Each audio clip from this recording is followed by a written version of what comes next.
ভিডিওটি বানানো হয়েছে শুধুমাত্র মজা করার জন্য, তাই সবাই বিনোদন হিসেবে গ্রহণ করবেন। ভালো লাগলে লাইক কমেন্ট শেয়ার করুন।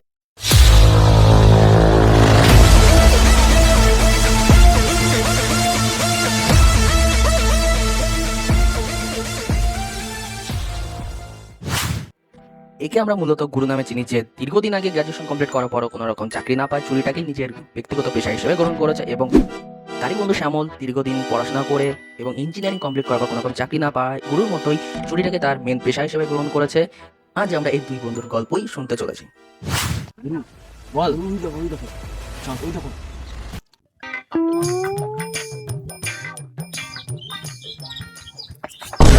চোর চোর চোর চোর চোর চোর চোর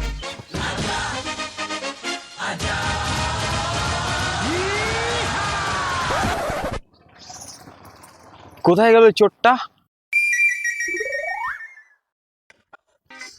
দাদা দাদা, এখান থেকে দুটো চোর দৌড়াতে দেখেছো? যারা তোমার মানি ব্যাগ নিয়ে পালিয়েছে, ওরা দুজন ওই সামনের দিকে পালিয়ে গেছে।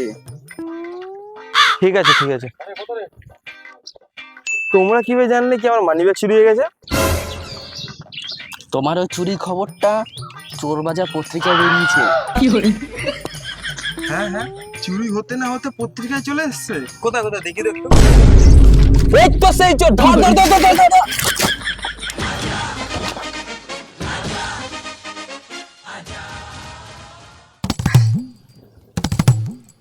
দেখ মানি ব্যাগে কি আছে।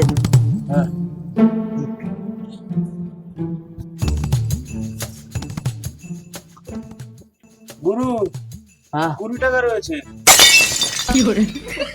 তাও আবার ছেঁড়া। না, এইভাবে চলতে দেওয়া যাবে না, আমাদের একটা বড় দান ফেলতে হবে।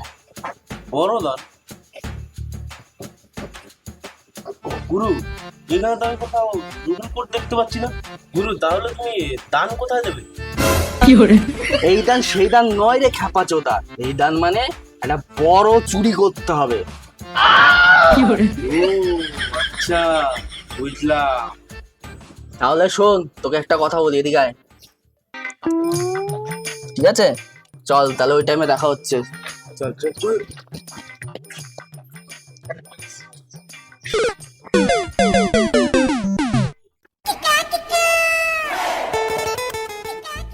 চলে এসছিস?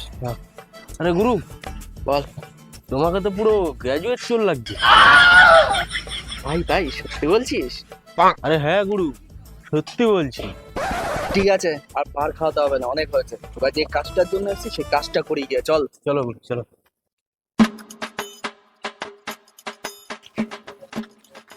গুরু, হ্যাঁ বল।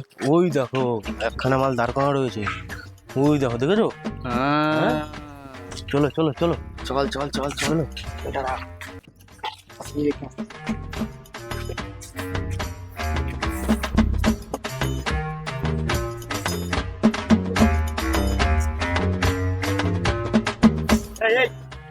কি করছো? না মানে আমরা একটু জগিং করে আসলাম তো, তাই তোমার গাড়িটায় বসে একটু রেস্ট নিচ্ছি। ও তাই বলো, আমি ভাবলাম তোমরা চোর। না, আমরা অনেকটা দৌড়ে এসেছি তো, তাই হয়তো মুখটা একটু চোর চোর লাগছে, কিন্তু আমরা চোর নই। হ্যাঁ দাদা, আমরা সত্যি চোর না। ও তো দাদা, তোমাকে তো এর আগে কোনোদিন এখানে দেখিনি, তুমি কি এখানে নতুন নাকি? দাদা নতুন, আমি এখানে কোম্পানির নতুন একটা প্রজেক্টের কাজে এসেছি। দাদা, তুমি এখানে কিসের কাজ করো? আমি সিভিল ইঞ্জিনিয়ার, আমি এখানে নতুন একটা কনস্ট্রাকশনের কাজে এসেছি। তাহলে তোমরা এখানে কিসের কাজ করো? আমরা এখানে একটা কাছাকাছি সফটওয়্যার কোম্পানিতে চাকরি করি। ও ভালো, কিন্তু একটা কথা জিজ্ঞাসা করবো। হ্যাঁ বলো।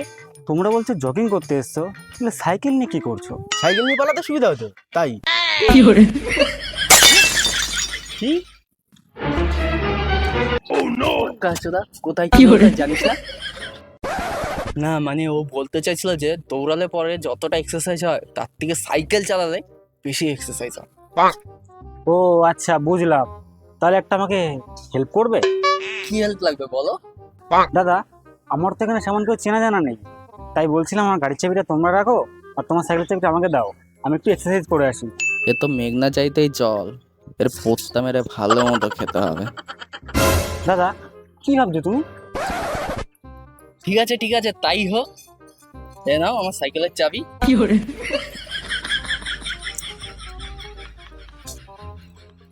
তোমাদের দেখে তো খুব ক্লান্ত লাগছে, একটু জল খাবে? না খাবো না। তুই খাবি না, তুই পোদ মারা। আমাকে একটু দাও। না তুই আমাকে তো দিস, আমার তো অল্প পেয়েছি।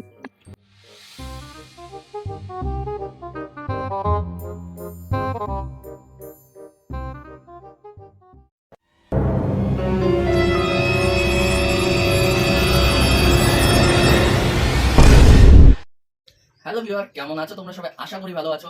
এই ভিডিওটি কিন্তু কোনোরকম মানে কমেডির ওপর আমরা ভিডিওটা কি ফোটানোর চেষ্টা করি, জাস্ট বাস্তবতাকে তুলে দেওয়ার চেষ্টা করেছি। যারা ইঞ্জিনিয়ারিং বা হায়ার এডুকেশন করার পরও চাকরি পাচ্ছে না, কোনো রকম কাজ পাচ্ছে না, তাদের অবস্থা কি, তারা কি করছে সেটাকেই বেস করে কিন্তু ভিডিওটাকে আমরা তুলে ধরার চেষ্টা করেছি। আর বিশেষ কথা যেটা হলো, আমরা কিন্তু ভিডিওটি পুরোপুরি আপলোড করিনি। এবার তোমরা যদি এই ভিডিওটিকে পছন্দ করো তাহলেই এর নেক্সট পার্ট আমরা আপলোড করবো। তো তোমাদের যদি পছন্দ হয়ে থাকে ভিডিওটা অবশ্যই কমেন্টে জানাও। আর যারা মানে এখনো পর্যন্ত পড়াশোনা করছো বা তোমাদের কি পরিস্থিতি, অবশ্যই আমাদের সাথে শেয়ার করতে পারো কমেন্টে। আর বিশেষ কথা, যারা ভিডিওটিকে ফেসবুক থেকে দেখছো তারা অবশ্যই ফেসবুক পেজটাকে ফলো করো। আর যারা ইউটিউব থেকে দেখছো তারা ভিডিওতে থাকা লাল সাবস্ক্রাইব বাটনটাকে অবশ্যই প্রেস করবে, ভিডিওটা লাইক করবে, তোমাদের ফ্রেন্ডের সাথে শেয়ার করবে। সো গাইস, দেখা হচ্ছে next week. Bye bye viewers.